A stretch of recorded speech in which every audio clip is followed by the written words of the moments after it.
трите столба на едно општество, трите столба на секој општество, на секоја заедница се здравството, столба. А столба... стубове. Аха, добро. Стубове, знаеш, на кои почива една Аха, добро, друштво, јасно, друштво добро. Секогаш е здравството, образованието и генерално црквата како некоја заедница на луѓе во издух, ме разбираш? Јасно. И Дух кога и тело, ќе размислиш, мислам дека многу луѓе не разбираат или не сакаат да признаат дека разбираат, бидејќи имаат бенефит од тоа, дека образованието само по себе треба да создава луѓе кои ќе продолжат да ги одржуваат системите според кои функционира државата.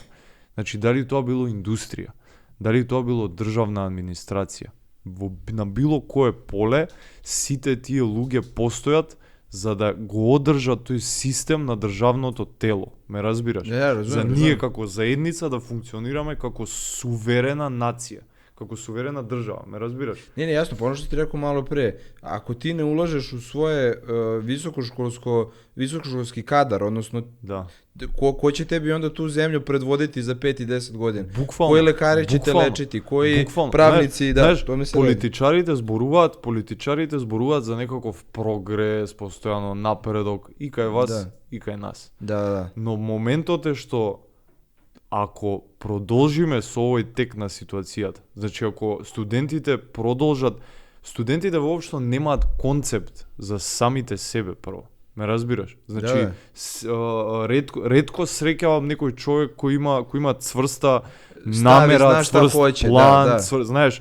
Тоа е многу ретко да се види кај нас. Поголемиот дел од студентите студираат само бидејќи се под некаков притисок од дома да ипак заврши неки факултет, значи немаат, и тоа е нормално, тоа не е проблем, но тоа се случува во толку големи броеви и толку отсуствува бројот на да речеме луѓе со некоја цврста намера и цврста, да речам, концепт за сопствената суштина, за сопственото постоење, што јас искрено се плашам дека не само што не смееме да зборуваме и да се надеваме моментално на некој напредок, туку треба да се плашиме дека воопшто во наредните 5 или 10 години ние како луѓе ќе бидеме способни да ги издржиме тие системи.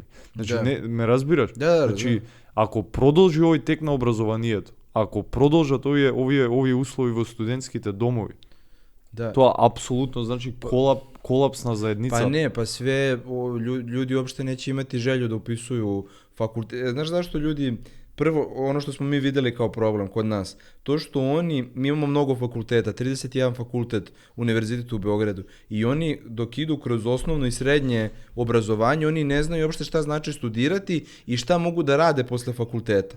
Uopšte nemaju predstavu jer im nigde nije predstavljen. I onda neko roditelji im kažu, treba da upišeš fakultet, upiši taj i taj, oni odu na fakultet i tamo ih sačeka da oni u prvoj i drugoj godini ne vide čime će se baviti, kako to izgleda, i onda tu ostanu zarobljeni. I mi, na primjer, imamo u sklopu Saveza to psihoterapijsko savjetovalište, gde ljudi dolaze i pričaju sa terapeutima koji su na završnim godinama i kojima je to praksa, gdje oni kažu da je jedan od najvećih problema koji imaju to što se nisu pronašli na fakultetu koji su pisali, a godine se gube, po znacima navoda, i onda upadaju u probleme, u depresije i ostale stvari. Tako da, mislim da je to jedan od problema, da prvo ljudi ne znaju šta upisuju, a onda ne znaju šta mogu da rade.